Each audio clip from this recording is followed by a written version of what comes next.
And it was like 4 in the morning, and I'm hearing explosions. And so for years now, terrorist groups have been building. They literally held back an invasion to take out terrorists because President Biden was making his visit, and they wanted to appease him. That's how bad it is. This is how ludicrous it is of what he's saying. He's a two-faced apple.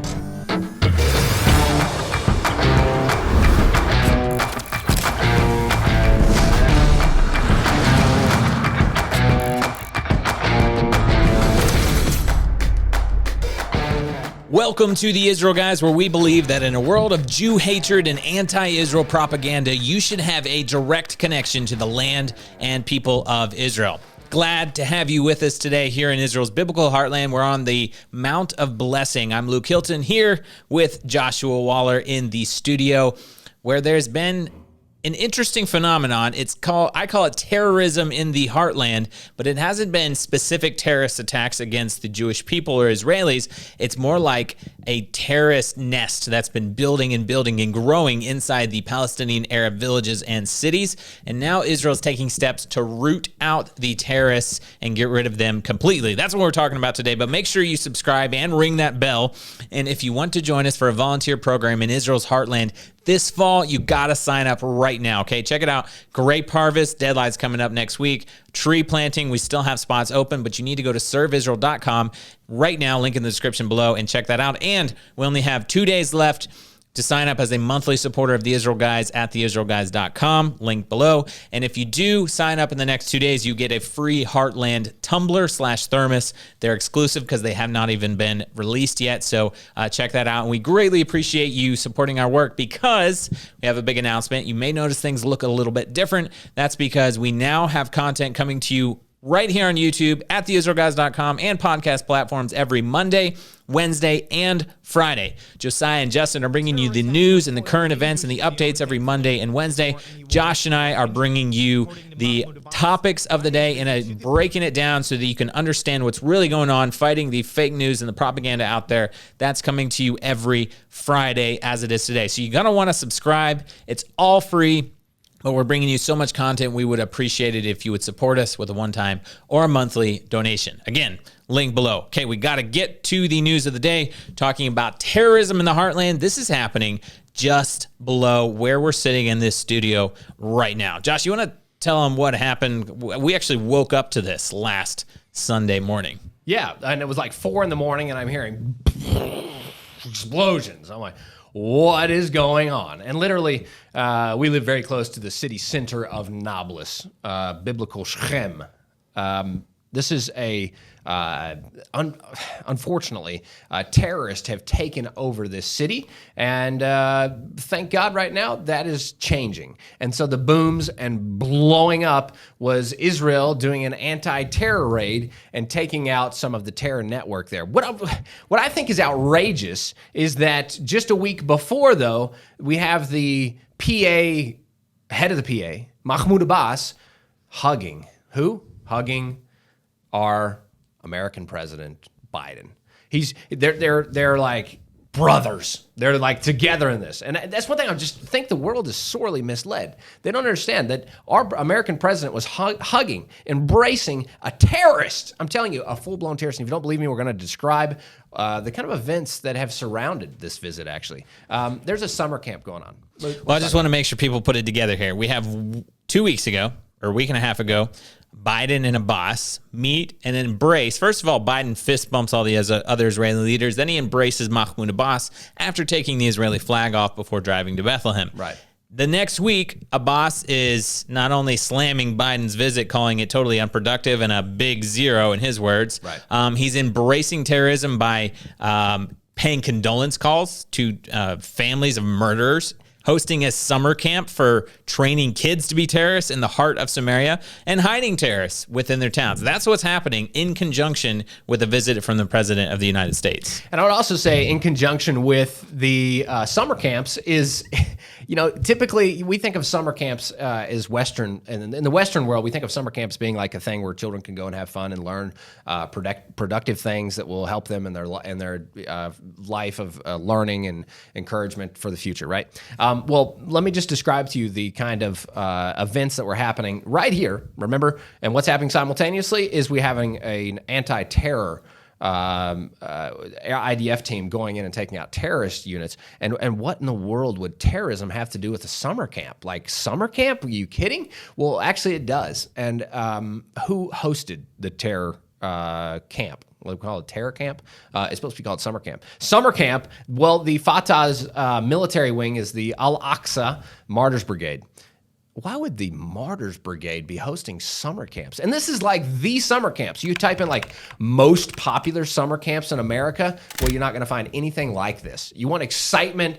You want to get handed a machine gun and taught how to use it, and worse, taught how to kill people. Not just people, kill Jews specifically. This is literally what's happening right here, simultaneous with the IDF going in and taking out the leaders of this movement. They're hosting a children's. This is summer camp for children, okay? So children are going to be at this camp. We're talking about under 18, summer camp. You're still in school, and you're going to this camp to learn how to handle a machine gun in order to kill Jews. We're going to watch a few clips because you're probably like, yeah, right. What kind of fake news are you trying to get? No, we're talking about real stuff that the PA themselves, the Palestinian Authority, has put out there. These are clips directly from them, and we're talking about these are our neighbors, not the greatest neighbors in the world, actually.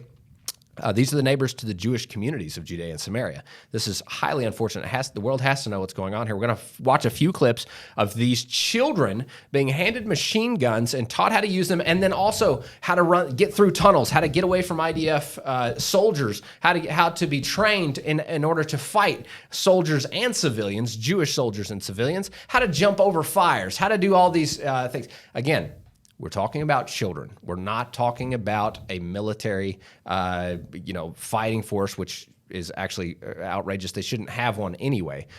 This is a terror wing. Terrorists should not have this kind of support. A hug from the president, from a faction and the PA, the Palestinian Authority, that has a faction of its government led by the government that's a terror operative here in Judea and Samaria, is outrageous. Hugging terrorists, that's what we have our president doing. Let's watch these clips of these children being trained literally by Mahmoud Abbas and his fellow leaders. Let's watch these clips.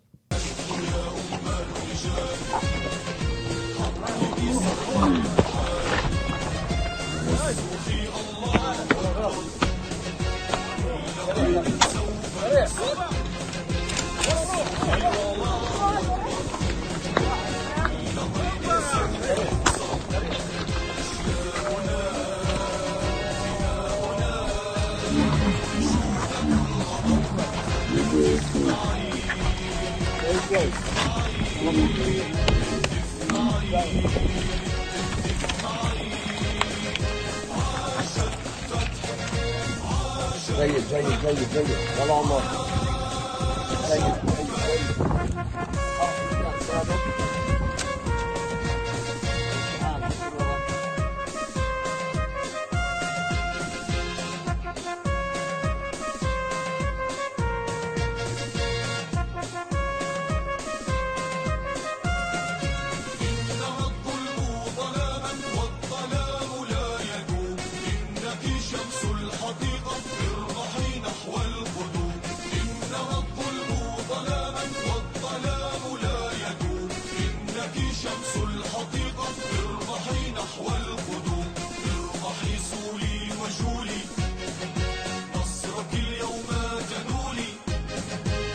You know, a lot of people think that, okay, that was horrible. And some of you guys saw, they have this big M16 on the back of this is like their summer camp T-shirt that they're wearing. Well, that was also, we're going to talk about it in a little bit here, but they made that T-shirt as a remembering a terrorist attack against Jews in Israel proper, I believe it was in Tel Aviv. They're like honoring that they were able to kill a few Jews, and that's their uniform for the summer camp. You saw it in the video.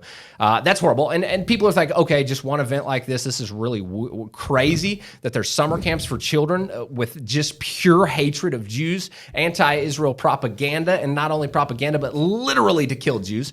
But it continues. Mahmoud Abbas, and this is not something that just happened after. We're talking about this event is just 3 days ago. This just happened, literally just happened.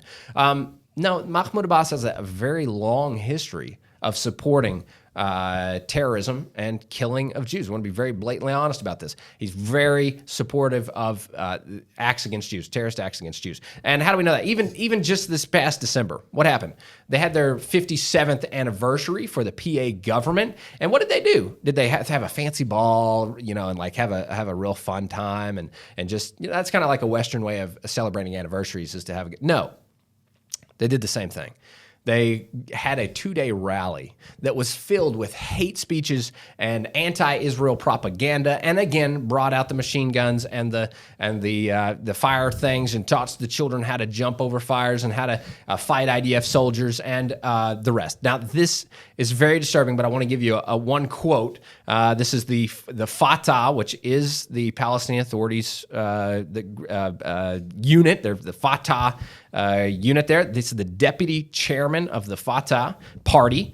Here's his quote. "The Palestinian people will not stop their struggle and their resistance to the occupation until it achieves freedom and independence." So this was their rally back in December. They're continuing that hatred of Israel. And when he says freedom and independence, I want to be very clear. That means Israel completely wiped out. No Jew left in Israel. You got to understand it. You can't translate it to anything else. That's what he means. That's what he's saying. And I'm sorry, President Biden, but you've been misled, or hopefully you've been misled, because it would be really pitiful if you actually understand what's going on here. I kind of doubt it, but if you actually understand what's going on here and you're still supporting it, that's outrageous, and we're raising a big red flag here saying, stop it. We got to stop supporting this hostile terrorist organization that is harming Jews. Josh, we need to talk about the operation that's going on here in northern Samaria, and it's led up to this for a while now, because what happens, and this happened in Gaza before it was evacuated and turned over to the Palestinian Arabs, which was then taken over by Hamas. Okay, before that, if there was a terrorist activity, if Jews were murdered, the IDF, Israel's military, would go in and take out the terrorists. Then Gaza was handed over to the Palestinians, Palestinian Arabs, given their own area, and was quickly taken over by Hamas. Now, if there's a terrorist that needs to be taken out in Gaza, it has to be done on like a full-scale war, because the IDF there's not able to just enter unless it's actually like a battle and a war. Okay, so what's happening in Judea and Samaria is that it has been easier, but the IDF has scaled back operations for a while in specific areas. One of those areas is Jenin, which is northern Samaria, and for at least 2 years now, they've really scaled back. What are some of the reasons? Some of them are that, well, according to the Oslo Accords, the Palestinian Authority is supposed to keep terrorism down, right? Let's just, ignore the fact that Fatah is a recognized terrorist organization, which Fatah runs the Palestinian Authority, and also that the the Al-Aqsa Martyrs Brigade is a terrorist brigade, and they are the military wing of Fatah, right? They are the ones, but technically under the Oslo Accords, they're supposed to be keeping peace. So if Israel trusts that, which they have, well, they haven't had their eyes closed. They know what's going on, but they have chosen to basically leave it up to the PA. And so for years now, terrorist groups have been building. There's multiple terrorist groups like the Al-Aqsa Martyrs Brigade, like Palestinian Islamic Jihad, Fatah, Hamas, all these groups. They work separately, but when it comes to terrorism, they don't mind working together sometimes, right? So now there's actually 500 to 600 terrorist members of organizations in Jenin and Nablus and different areas around northern Samaria. So now, especially after the terrorist attack in Tel Aviv on April 7th this year, which was a terrorist from Jenin, the IDF recognized that they need to go in and do a sweep, like a clean sweep, to get rid of as many terrorists as possible to take the terrorism level down. So that's what we woke up to last Sunday morning, was all the firing, because they went in and there was a great quote. I forgot to write it down, but someone said, We go in, and if they surrender and peacefully, then we arrest them. If they shoot at us, we kill them. Like, we shoot back, right? That's what happens. And what happened there, because there's such a strong terrorist presence now, is that they shot back, and so there was a big engagement that happened. So now they're basically, it's like a full-scale operation to get rid of all the terrorists in the area. Which you think would be a really good thing, and most people should support it. But yet, Israel held back that counterterrorism IDF invasion into these areas. Why did they hold back? Why in the world would you hold back? Because President Biden was coming to visit. They literally held back an invasion to take out terrorists because President Biden was making his visit, and they wanted to appease him. That's how bad it is. When you want to appease President Biden, you don't kill terrorists. That's bad, really bad. And so as soon as President Biden comes and then goes, then what happens? Israel goes in and starts taking care of business, and really taking care of business. They're sweeping. They're taking out all these, talking about leaders. They're not just killing civilians, as everybody might say. No, it's not happening. They're going in, and if a terror unit hides behind civilians, yes, there's going to be civilian casualties that happen. It's what happened in Gaza, but that's not Israel's fault. That's terrorists using civilian members around them as bodyguards. And that's the reason why you'll hear about this. But this is literally was held back by Biden, and now it's in swing now, and they're being successful. And they're going through, and they're wiping out these terror units that are inside, that are embedded in citizen areas. Remember, the terrorists, one reason why they're terrorists, and they're these factions that are evil, is because they're using civilian sources to launch into other civilian sources. They're hiding behind civilians. Many civilians are at risk because of these terror way that they fight, okay? And what's really, really bad? We told you that Biden embraced a terrorist, a known terrorist. What's worse than this? How do we know he's really a terrorist? Because literally, Luke, you mentioned that the IDF went in and took out some terrorists. Those terrorists they took out, the morning we woke up and we heard all the boom, it was like war going on. That was when the IDF was going in and they were taking out the terror units inside of a city very close to us. When they did that, they actually killed two well-known military leaders and terrorists of the terrorist factions. Now, when they took out those leaders, you think the Western world would have clapped and said, "Way to go!" Just like when you take out the Western military takes out a big leader, you think that the world would say, "Good, way to go."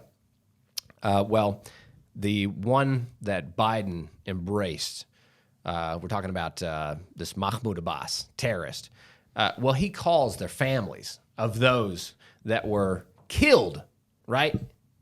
By IDF soldiers, meaning to kill them because they're terrorists. He calls them and gives their families condolences and said he's so sorry that this happened to their families. Can I say a couple of things that he actually said? Yeah, let's get some because Mahmoud Abbas in English is a peace-loving guy who hugs the president of the United States. But when he calls the families of murderers, he stresses that the Palestinian way of sacrifice is for the sake of the homeland, and that these martyrs, because they're not murderers or terrorists, they're martyrs, now get to be in heaven next to the other martyrs. And he wished the other terrorists that got wounded a speedy recovery. Okay, this is the guy that hugged President Joe Biden last week. I want to say one more thing before we move on to Abbas's reaction to Biden's visit. And about this operation in Nablus and Jenin that happened last week. Happened in multiple Arab villages around, okay? There's one guy they haven't found yet, at least that we know of. They call him the Lion of Nablus, Ibrahim Nabulsi, the leader of the Al-Aqsa Martyrs Brigade cell. And they dub him the Lion of Nablus, okay? Which means he's probably from Nablus. But what I want to bring out is this. Because he is a hero for who?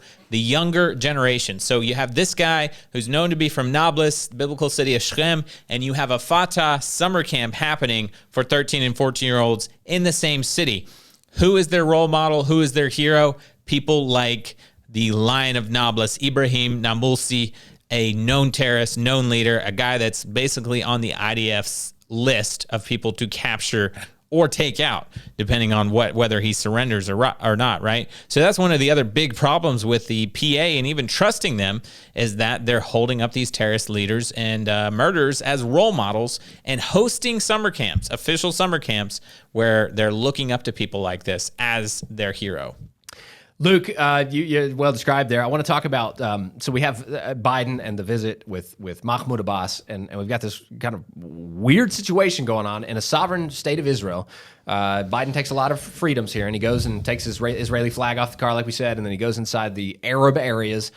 He's basically already decided on the borders of a Palestinian state, right? He's already claiming that, even though he said that he wasn't going to do that. He was just going to come in here and just kind of. He did it without saying it, because he's like, he comes to Israel. Obviously, his limo has Israeli and American flags on it, but as soon as he gets to that place where they're going into East Jerusalem and going to Bethlehem, what happens? Israeli flags come off. No Israeli officials are allowed to be a part of this, part of my group now. It's only Palestinian Arabs, only no Israeli flags allowed. So there was no problem translating what message he was putting across. That I am now entering the de facto Palestinian state. This is not a part of Israel. Luke, there's one thing that I really think that Mahmoud Abbas said correctly, and I want to highlight that here for a second.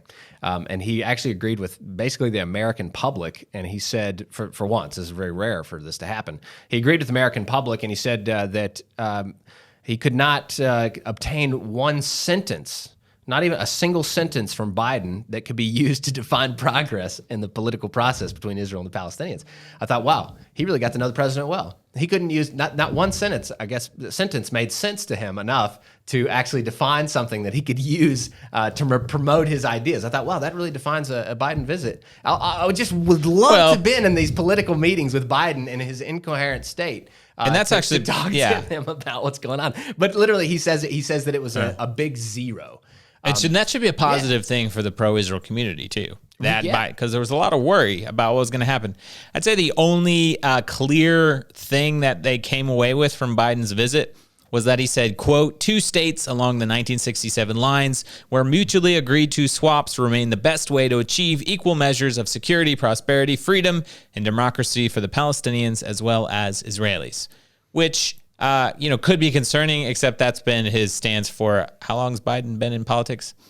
I can't even remember. Well, 50 years or something. Yeah. So that, nothing, basically saying nothing's changed for 40 years or 50 years. So not that he's going to do anything about it anytime soon, just because he can't, but that was his safe thing he could say.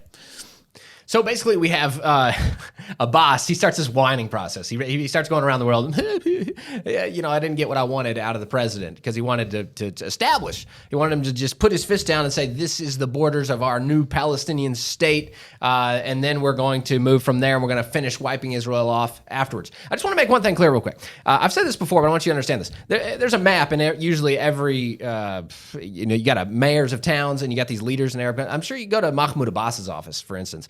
He has a map of what the Palestinian state looks like, and it's all of Israel. Like Tel Aviv, Jaffa, you name it, all the big cities of Israel, all the way down to Beersheba, you name it, all the way down, all of Israel, all the way down to the Red Sea, is somehow the exact map of Israel is exactly what they want as a Palestinian state. So you got to understand, when they're talking like this and whining that they don't have what they want to kill every Jew, and they want to remove every Jew out of the whole entire land of Israel and establish a Palestinian state in these areas. The Western world is the one that is like Biden that's really caught up with this idea that you could create a Palestinian state inside of this little backwards B shape that represents Judea and Samaria in Israel. So that's really unfortunate. But let's Mahmoud al-Alul, deputy chairman of this is the Fatah deputy chairman. He says it has become clear that the other side, meaning Israel, understands only the language of resistance. So this is deputy chairman making a statement about Israel's, they're going to always take it backwards. I wanted to bring out how ludicrous that statement was. Yeah. And just to make sure everybody understands, he said the other side, meaning Israel, only understands the language of resistance. The side that has offered us a Palestinian state on a silver platter multiple times, that's offered us 97% of Jerusalem, Judea, and Samaria and the Gaza Strip, a side that has come to the table multiple times. They've always said they're willing to make peace. They're the side that only understands the language of resistance. We're the side that we murder Jews. We teach it in our schools. We host summer camps. It's in our curriculum. The map of Israel is the entire map of Israel, or the map of Palestine is the entire map of Israel. From the river to the sea, Palestine will be free. That's our side. But they're the side that only understands the language of resistance. This is how ludicrous it is of what he's saying. And look, you got to couple that with, okay, now we're talking about this. The PA is fighting this this whole attack on the world to try to use the world to attack Israel. Now we have the Prime Minister, Mohammed Shatia, who recently called for the international community to pressure Israel to stop these raids that we've just talked about. What are the raids? They're going in to take out terrorists, right? He's calling on the world to stop Israel from taking out these terror units that are embedded in civilian areas inside the Arab sector. Now, why? Because he agrees that the terrorists are doing a good thing, and he wants them to fight Jews because they're aligned. The political agenda of these Arabs is aligned with their terror factions. They're one unit moving forward with the idea to destroy and to annihilate Jewish presence in the land of Israel. You got to get that. Okay, guys, so here's the conclusion. Yes, the IDF is doing an amazing job rooting out terrorism in Israel's heartland, but what you need to know, you saw Mahmoud Abbas and President Joe Biden shaking hands and hugging. Mahmoud Abbas, the chairman of the PA, who has been in power for 14 years, I think, which is like at least 10 years too long. He's a two-faced apple. He smiles and embraces Biden and makes a nice English speech, then a week later blasts him, whines to all his friends in all the other Arab countries, while at the same time he pays a condolence call to families of murderers, and he hosts a summer camp in Judea and Samaria that teaches kids how to be terrorists and how to murder Jews. Guys, let us know what you think. Get the conversation going down in the comment section below. Don't forget, we have new videos every Monday, Wednesday, and Friday now, so you're going to want to subscribe, hit that notification bell.